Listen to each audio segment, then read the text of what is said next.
Haleluya, selamat hari Minggu Bapak Ibu Jemaat sekalian. Puji Tuhan kalau hari ini adalah hari yang baru Tuhan berikan, minggu yang baru. Mari sama-sama kita pakai waktu ini sebaik mungkin untuk beribadah kepada Tuhan. Kita memuji memuliakan nama Tuhan. Dan terlebih lagi kita akan mendengarkan firman Tuhan. Mari jemaat Tuhan yang baru pertama kali hadir beribadah bersama-sama dengan kami, saya undang untuk setiap minggunya kita sama-sama beribadah. Dan juga setiap hari Senin dan sampai dengan hari Sabtu kita ada ibadah doa jam 4 sore di Jakarta dan jam 7 malam di Australia melalui Zoom. Mari Bapak Ibu Jemaat Tuhan, kita sama-sama memulai dengan berdoa. Terima kasih Tuhan, kami sungguh mengagungkan Engkau, kami sungguh meninggikan Engkau Tuhan. Namamu kami sanjung tinggi Tuhan Yesus. Terima kasih Tuhan kalau pada hari ini kami sama-sama mau beribadah raya melalui Zoom ini Tuhan, melalui online ini Tuhan. Engkau berkati Tuhan dari awal hingga akhirnya, Engkau saja Tuhan yang hadir di tengah-tengah kami Tuhan. Karena kami yakin percaya kalau Engkau hadir, mujizat-Mu boleh terjadi. Terima kasih Tuhan Yesus, beracaralah dari awal hingga akhirnya supaya kami bisa memuji memuliakan nama Tuhan. Hanya Engkau saja yang kami tinggikan. Terima kasih Bapa, di dalam satu nama Tuhan Yesus Kristus kami alaskan doa kami. Haleluya, amin. Di dalam Mazmur 150 dikatakan, biarlah semua yang bernafas memuji nama Tuhan. Mari jemaat Tuhan kita bersorak-sorai meninggikan Dia. Haleluya.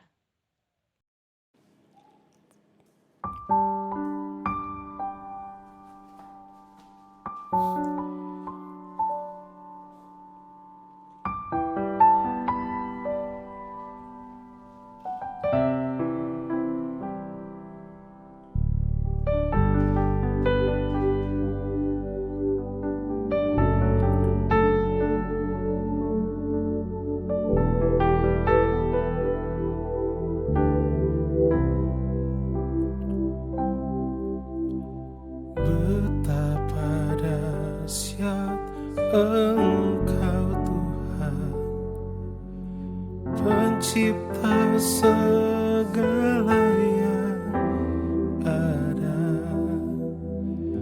dulu sekarang sampai selamanya. Hanya Engkau Tuhan, tak terselami pikiranmu, tak terukur panjang setiamu. Dulu sekarang sampai selamanya. Hanya Engkau Tuhan, ku sembah Engkau Yesus, hanya Engkau Allah di hidupku. Tiada yang lain, hanya Engkau, hanya Engkau Tuhan selamanya. Kau tetap Allah, walau dunia semua berguncang, tak tergoyahkan, Kau tetap Allah.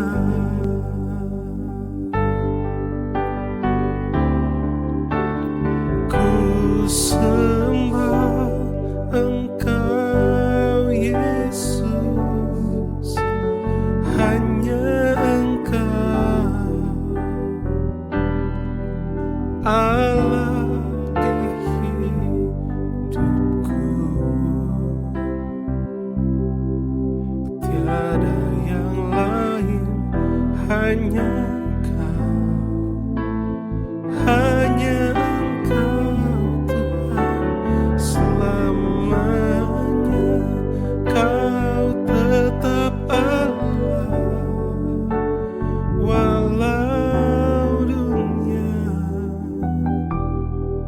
semua berguncang,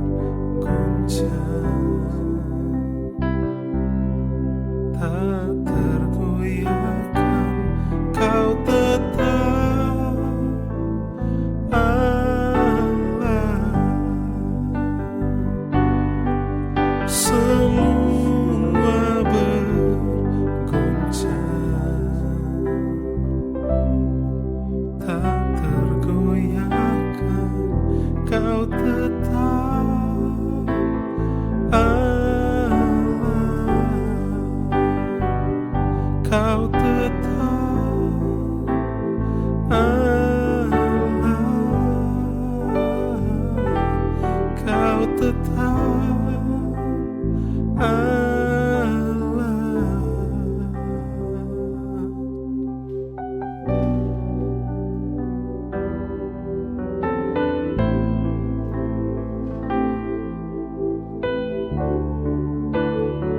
Haleluya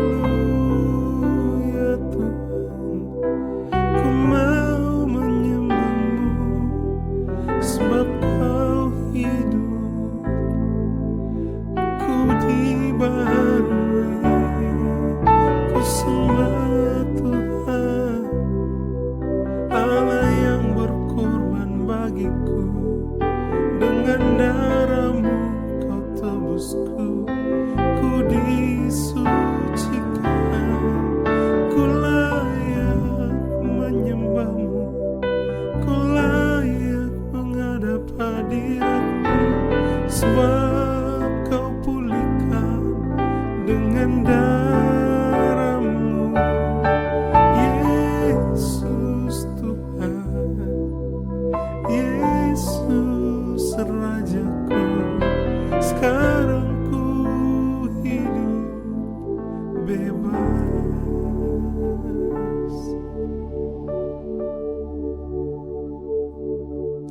Sering ku tak mengerti jalan-jalan-Mu Tuhan, bagai di belantara yang gelap. Tanpa seribu tanya, namun tetap percaya, jejak-Mu Tuhan sungguh sempurna.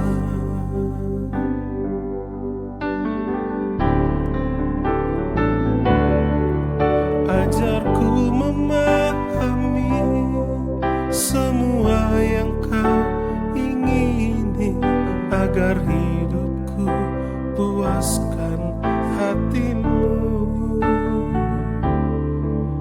Bagimu aku rela sepenuh hati menghamba, serahkan diri, genapi karya-Mu. Ajarku memahami semua yang kau ingini, agar hidupku puaskan hati-Mu. Bagimu aku rela sepenuh hati menghamba, serahkan diri, genapi karya-Mu. Ajarku memahami semua yang kau ingini, agar hidupku puaskan hati-Mu. Bagimu aku rela sepenuh hati menghamba, serahkan diri, genapi karya-Mu. Bagimu aku rela sepenuh hati menghamba, serahkan diri, genapi karya-Mu. Serahkan diri, genapi karya-Mu. Tuhan, serahkan diri, genapi karya-Mu.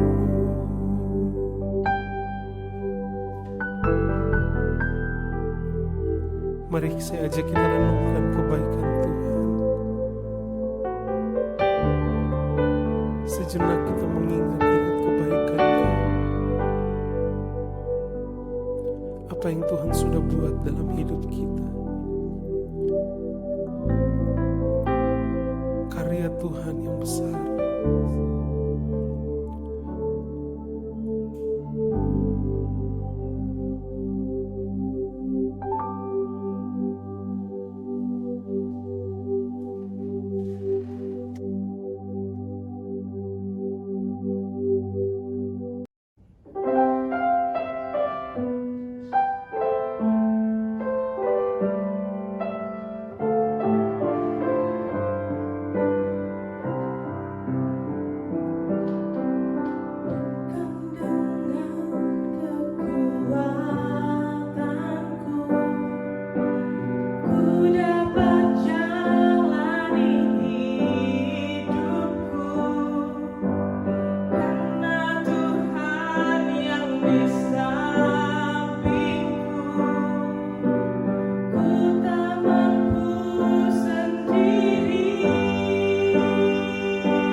Selamat hari Minggu, mari kita berdoa Bapak Ibu Saudara, kita yang sudah memuji menyembah Tuhan, siapkan hati untuk terima firman Tuhan, kita tundukkan kepala, kita berdoa bersama. Bapa, di dalam nama Tuhan Yesus kami bersuka cita, kami boleh memuji, meninggikan nama Tuhan. Sungguh Engkau hadir di tengah pujian kami dan kami percaya di dalam hadirat Tuhan ada pemulihan, ada kesembuhan, ada sukacita, ada rekonsiliasi.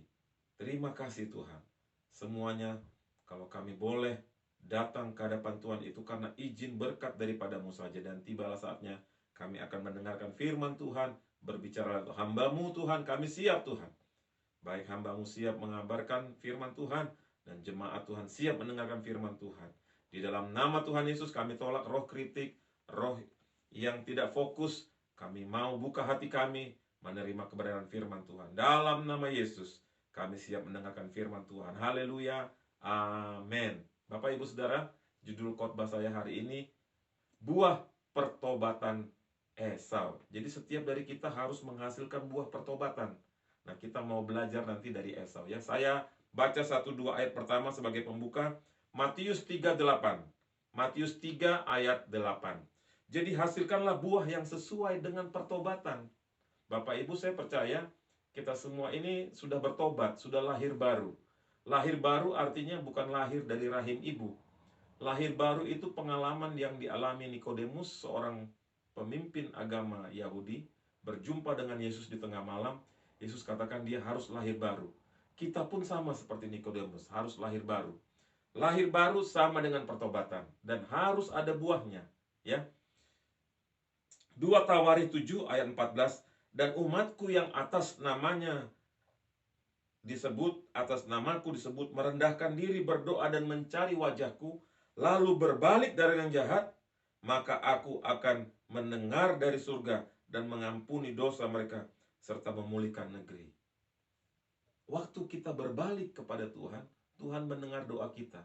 Tapi bukan itu saja Bapak Ibu, kita harus hasilkan buah yang sesuai dengan pertobatan. Jangan sampai kita sudah mengaku bertobat, lahir baru, tapi tidak ada kasih, tidak ada sukacita.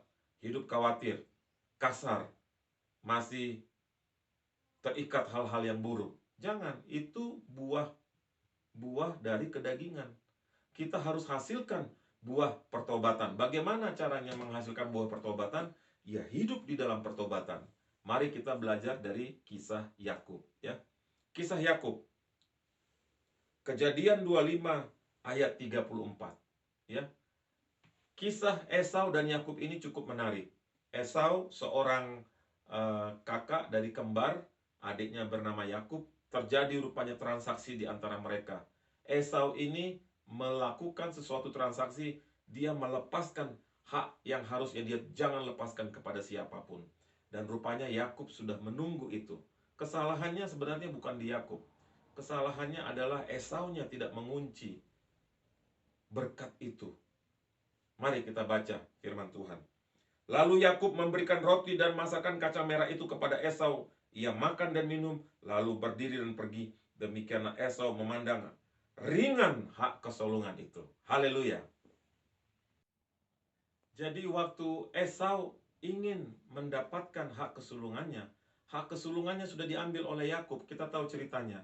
Apa itu hak kesulungan? Di masa dulu, saya yakin juga sampai sekarang, hak kesulungan itu di orang Israel adalah pertama, dia akan mendapatkan warisan yang lebih besar.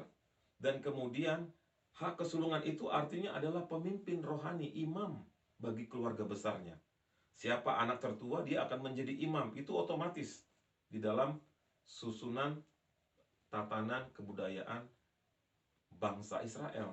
Dan bahkan bangsa-bangsa di tanah Arab, kurang lebih mereka satu sama lain sama. Siapa yang paling besar, itulah yang akan menjadi pemimpin, termasuk pemimpin rohani. Jadi sebenarnya Esau itu melepaskan satu pelayanan yang besar. Dia adalah imam sebenarnya, bukan hanya warisannya. Sehingga waktu dia datang berkata kepada ayahnya, dia menangis-nangis, dia meminta, tidak adakah lagi hak kesulungan yang lain? Bapaknya bilang, Ishak bilang, sudah diambil oleh adikmu Yakub.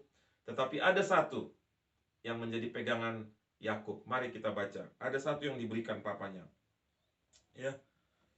Kejadian 27 ayat 39 dan 40. Lalu Ishak ayahnya menjawab, sesungguhnya tempat kediamanmu akan jauh dari tanah-tanah gemuk di bumi dan jauh dari embun langit di atas. Engkau akan hidup dari pedangmu dan engkau akan menjadi hamba adikmu. Tetapi akan terjadi kelak apabila engkau berusaha sungguh-sungguh, maka engkau akan melemparkan kuk itu dari tengkukmu. Rupanya ada satu jalan. Jalannya susah berat. Tetapi papanya Ishak memberikan satu jalan keluar kepada anaknya Esau yang sudah kehilangan hak kesulungan itu.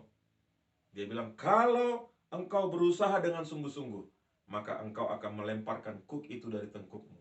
Puji nama Tuhan, kita sudah memiliki Yesus. Dengan Yesus kita bisa lepas dari kup. Dengan Yesus kita bisa lepas dari kehilangan hak kesulungan itu, kehilangan warisan surga. Ya, puji nama Tuhan. Mari Bapak Ibu terus dengarkan firman Tuhan. Bapak Ibu Saudara, tetapi terjadi di mana Esau dan Yakub setelah berpuluh tahun mereka berjumpa. Yakub ketakutan bahwa Esau akan membunuh dia dan istri dan anak-anaknya. Karena waktu itu Esau ingin membunuh Yakub. Tetapi rupanya Esau bertobat. Dan karena dia bertobat, Tuhan memberkati dia. Dia memiliki kekayaan yang sama dengan Yakub, kurang lebih seperti itu. Sehingga waktu mereka berjumpa, Yakub justru mendapatkan belas kasihan daripada Esau. Dan mari kita baca ayatnya. Kejadian 33 ayat 4. Tetapi Esau berlari mendapatkan dia, yaitu Yakub. Didekapnya Yakub, dipeluk lehernya dan diciumnya Yakub. Lalu bertangis-tangisanlah mereka. Esau menghasilkan buah pertobatan. Waktu dia melihat Yakub, dia lari. Dia yang menghampiri. Harusnya Yakub yang menyembah-nyembah dia, berlari. Tetapi ini sebaliknya, Esau yang berlari. Dipeluknya adiknya, diberkatinya adiknya. Dan waktu itu ayat 9 dikatakan, Kejadian 33 ayat 9. Tetapi kata Esau, aku mempunyai banyak adikku, peganglah apa yang ada padamu. Rupanya Yakub sudah menyiapkan banyak pemberian kepada Esau untuk mengambil hati kakaknya. Karena Yakub berpikir kakaknya masih ingin membunuh dia. Rupanya pemberian itu berkali-kali ditawarkan Yakub. Esau menolak, ditawarkan lagi kepada Esau. Yakub menawarkan berkali-kali. Akhirnya Esau menerima pemberian itu. Tapi diterimanya pun setelah berkali-kali menolak. Karena Esau berkata, aku sudah punya banyak adikku. Inilah buah pertobatan yang luar biasa. Kalau kita lihat di cerita awal, Esau itu begitu berat hatinya.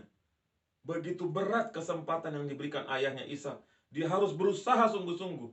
Tetapi orang yang hidup dalam pertobatan memiliki kesempatan. Dan Tuhan memulihkan Esau. Memulihkan Esau dan Yakub.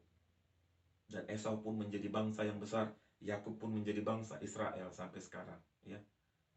Puji nama Tuhan. Haleluya. Ayat penutup Kolose 3 ayat 13. Sabarlah kamu seorang yang terhadap lain, dan ampunilah seorang akan yang lain. Dan apabila yang seorang menaruh dendam terhadap yang lain, sama seperti Tuhan telah mengampuni kamu, kamu perbuatlah juga demikian. Mari, Tuhan sudah mengampuni kita. Kenapa kita tidak ampuni orang yang menyakiti kita, orang yang mengkhianati kita? Tidak gampang memang. Satu hal yang susah. Esau pun mengalami jalan yang sempit, yang susah, yang berat. Kalau Esau bisa ditolong Tuhan, pasti kita ditolong Tuhan. Ya, mari kita tundukkan kepala, kita berdoa bersama. Bapa, di dalam nama Tuhan Yesus, kami mengucap syukur untuk kebenaran firman Tuhan. Terima kasih Bapa, kami belajar dari Esau yang menghasilkan buah pertobatan, yaitu memberikan pengampunan. Dan kami melihat belajar dari firman Tuhan, waktu Esau mengampuni adiknya, Tuhan memberkati dia sama seperti Tuhan memberkati Yakub. Terima kasih Bapa, hari ini kami pun berdoa, kami mengangkat tangan kami. Orang-orang yang menyakiti kami ampuni, kami lepaskan berkat pengampunan di dalam nama Yesus. Kami nyatakan ini. Dan mulai hari ini Tuhan, pada saat kami berdoa bersama dengan yakin, walaupun kami terpisah jarak, kami percaya pemulihan terjadi di dalam hidup kami. Di dalam nama Tuhan Yesus, kami berdoa mengucap syukur. Akhirnya, jemaat Tuhan, terimalah berkat anugerah Allah Bapa, kasih sayang Yesus Kristus, dan pimpinan tuntunan Allah Roh Kudus menyertai kita sampai Tuhan jemput kita kembali. Terimalah berkat di dalam nama Tuhan Yesus Kristus. Yang percaya katakan haleluya, amin. Sampai jumpa minggu depan Bapak Ibu Saudara. Terima kasih kepada yang sudah mensupport pelayanan ini lewat pemberian, lewat support dana, lewat persembahan yang mengembalikan milik Tuhan. Semuanya diberkati Tuhan. Dan terus doakan pelayanan ini supaya menjangkau lebih banyak lagi. Kami punya banyak program yang harus kami kerjakan, selesaikan. Tentu perlu doa dan perlu teamwork. Ya. Mari kita bersukacita menyambut minggu yang baru sampai kita berjumpa di malam doa jam 4 Jakarta, jam 7 Australia, dan berjumpa lagi di dalam roti hidup setiap pagi, dan sampai jumpa di ibadah minggu depan. Haleluya, shalom.